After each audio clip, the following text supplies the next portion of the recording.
um, Greetings, folks. This is the BlackWeasel, and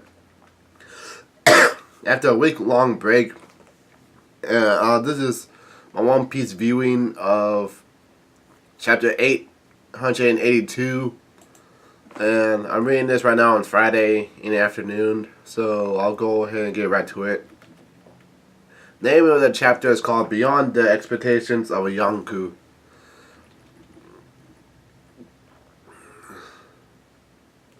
Now we are dropping in on the lives of the Straw Hat Grand Pirate Fleet, Volume 16. We are in the Adios arc.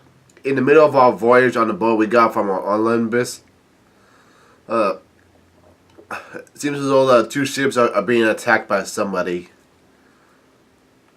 So like the last chapter had Sai and Baby 5 get married, so now we'll focus on another group. So I guess the volume chapters go by 5 chapters each, because this is volume 16.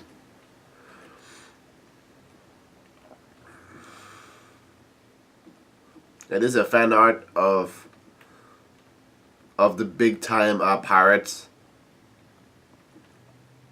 in the whole One Piece. I see Whitebeard, Roger, and Shiki are at the top. Kaido, Shanks, Blackbeard, Big Mom are under them. Garp, Oguchi, Fujitora, Akinu, and Kizaru are in the middle. Dragon, Sabo, Eustace Kid, Jinbe, Drake are under them. Law, Basil Hawkins, Julie Bonnie, Zoro, Luffy, Scratchman Apu, Killer, and Arouge are all at the bottom. This is actually really great fan art. Anyways, the chapter starts off with Dogtooth talking towards Luffy. He says, most people do not die because they want to. Deaths generally are unwanted occurrences. Well, it's pretty true. And someone's laughing, wee. And I think I see Brule coming out one of the mirrors. And Brule says, that's right, hurry up and get killed already, Straw Hat. And Luffy says, Branch, while Brule corrects him by saying, it's Brule. And Brule continues laughing. She says, wee, brother Dogtooth, you see, isn't just your average undefeated fighter. Since the day he was born, this man has never fallen once. He's superhuman. Wow, she's really hyping him up. The very moment he was born, he got up, sat himself down in a chair, and fell asleep.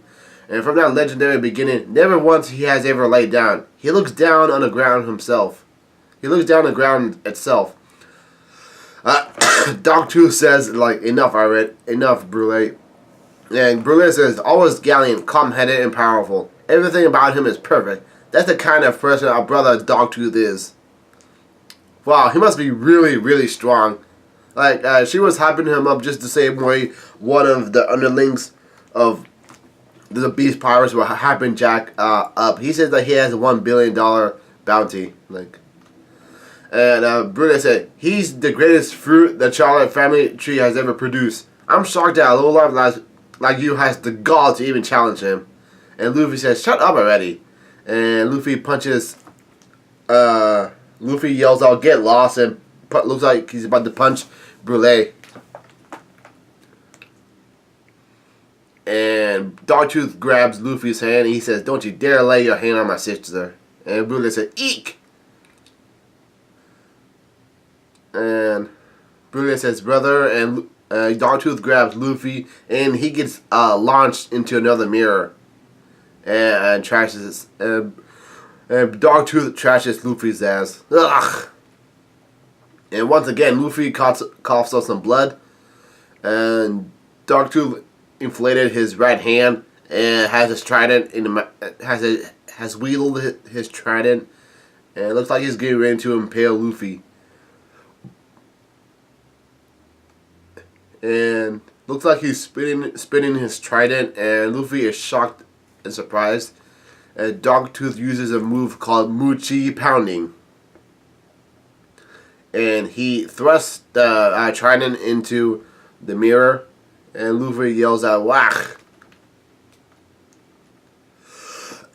And then Luffy dodges, thankfully, and he looks up And he says, that was close. And Luffy says, that's like a perfect circle. I can't believe it. Just like Mr. Two Bon Clegg when he attacked Sanji, like there was no cracks in it.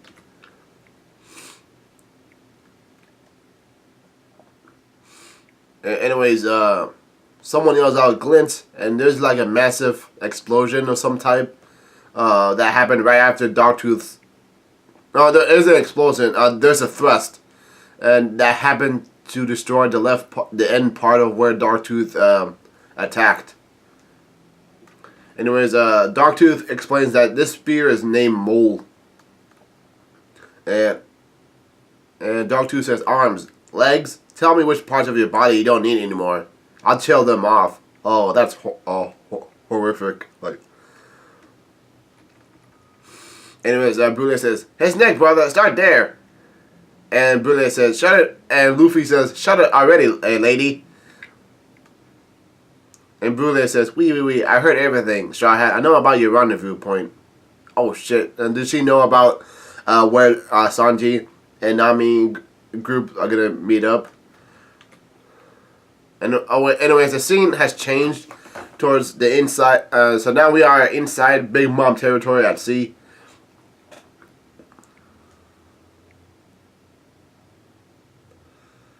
And anyways, someone says their ship. Peros says their ship is still safe. Are you sure, Brule? And Brule says yes. I heard their voices. And then the talking Tsunami says, can we play that wave game again, Big Mom? Can we already, please? And Peros says, this candy monster created a tsunami and sent him to the depths. How in the world could they have escaped? And Brule says, I don't know how. I just know they did. And Brule says, they're alive. And tonight they'll show up on Kako Island. That's why they promised Straw Hat Luffy, I'm sure of it. That is without knowing that that's also our final destination. And Peros is surprised. And Peros says, Big Mom, your precious cake is on Kako Island. And he's thinking to himself, Puddin's making a cake on Kako one way or another. That's where all of this will come to a head. And Big Mom yells out, wedding.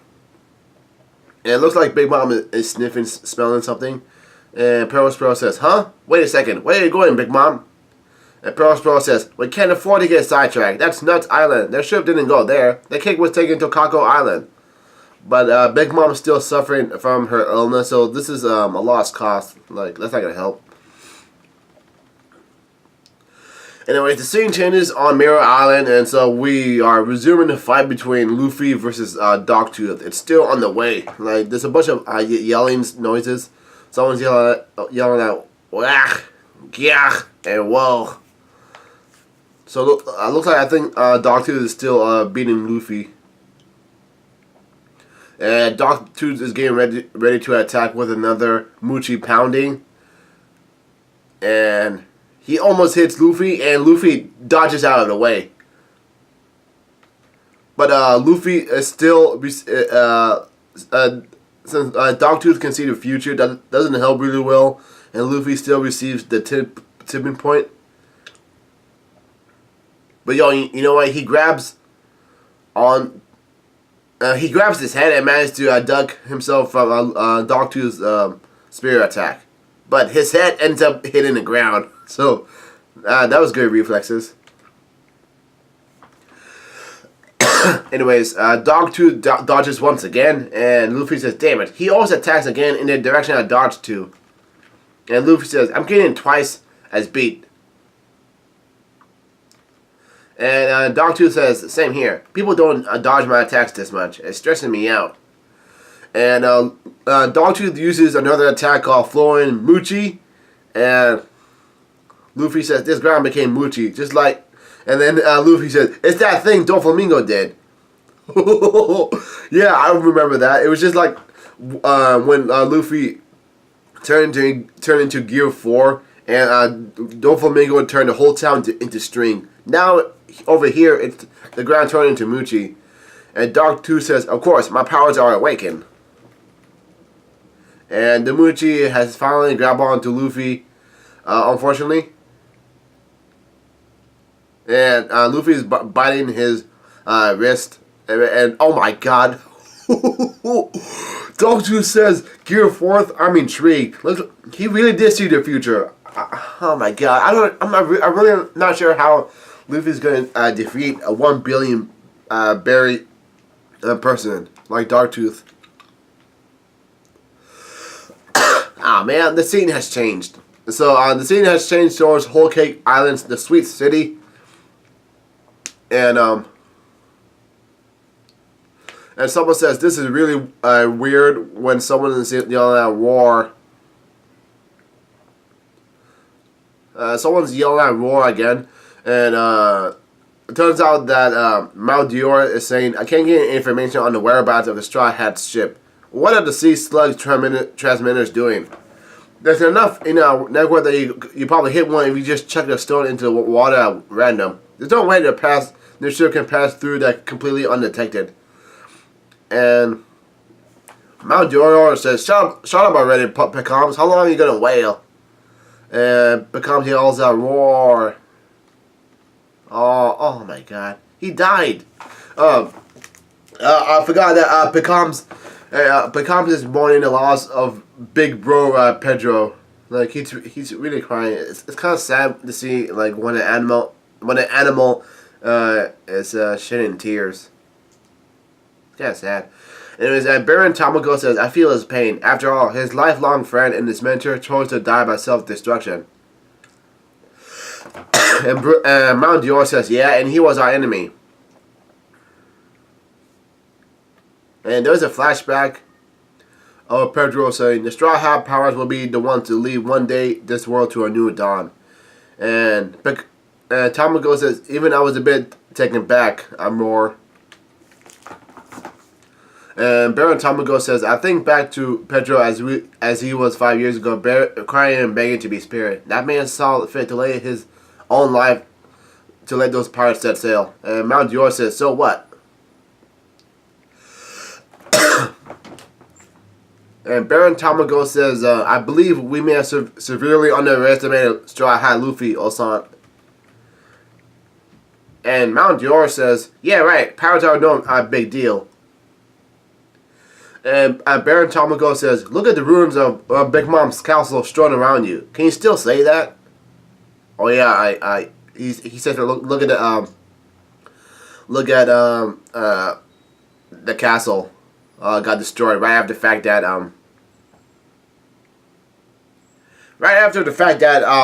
the box exploded. And someone says, that was just an accidental occurrence. Another person says, an accidental occurrence? And I assume the Sea Slug are accidentally missing the ship. And Mount Dior says, what are you trying to say? That they're playing all this from the start? At the very least, ever since the Straw Hat Zone, we had a lot of unexpected accidents. That's funny, it's the other way you say it. Like, at the very least, ever since the Straw Hat Show, we had a lot of unexpected accidents. Anyways, Tamako says, the proud ruler soon loses his crown. We cannot afford even the smallest chance of Big Mom's name being besmirched. We should dispatch powerful ships to the furthest reach of our territory. Anyways, somebody is calling on the phone, and the girl says, Lord Mount Dior, I'll call from Lord Custard. And Mount Dior says, he was chasing Bacon, wasn't he? Did he end him? And the girl says, no, it seems they lost sight of his ship. It seems that the Sea Slug transmitter has stopped relaying the information on the location. And Mount Dior and Baron Tamako are both surprised and shocked at what's happening. And Mount Dior says, investigate the seafloor at once. And the girl says, Roger. And he says, what the hell is going on? Because they can't get any information from the sea slugs. Which is kind of funny. The scene has changes towards inside the Big Mom territory at Biggest Group. So at least we're now dealing with we're actually seeing how the fire tank pirates are actually escaping. Anyways, someone is yelling out, there should be more of them coming after us. It looks like the sea slug It looks like the sea slugs aren't reacting to our Den Mushi. And someone says, ba ba ba ba ba ba. And another person says, I never heard of such a thing, but it sure is convenient. Hurry to Kako Island. And Capone Big says, we're going straight to Chiffon as the crow flies. And his henchman says, Roger. And we have a debut. We have an introduction of the Capone Beggar ship. This is the fire tank pirate ship, the Nostra Castellello. Anyways, the scene changes, and there's a gotcha noise as someone is saying, reporting from the German ship, Nus Torte. And Mount Dior says, brother, what's the situation with the German? And another person's, and the person on the end of the Den Mushi says, our 10,000 strong force decimated them. Their entire country is in shambles. And Mount Dior says, just like what I like to hear. But don't tell me, as he makes a funny grin, he says,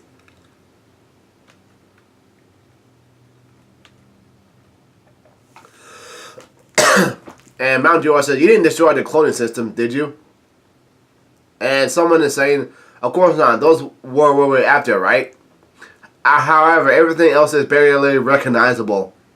And Mount Dior says, waha, that's how it should be. Those damn German, they should curse their stars for having run afoul of us. Au contraire, Niji is discussing his voice. He's telling Mount Dior that the German 67 has been destroyed, which is not true at all. I see Ishinji, Yanji, and Ryuji, they're all standing triumph over the Big Mom pirates. And Niji says, what happened to the Straw Hats? And Mount Dior says, to be honest, we accidentally let them set off. They're fleeing straight west, but they should be dealt with within a matter of time. And Ishinji says, move out, ready the ships. And the plot thickens. Like, this is all too good from the start. And this is like the first time we see how the German 66 are dealing with the Big Mom pirates. Like, they're all straight up beat the shit out of these guys.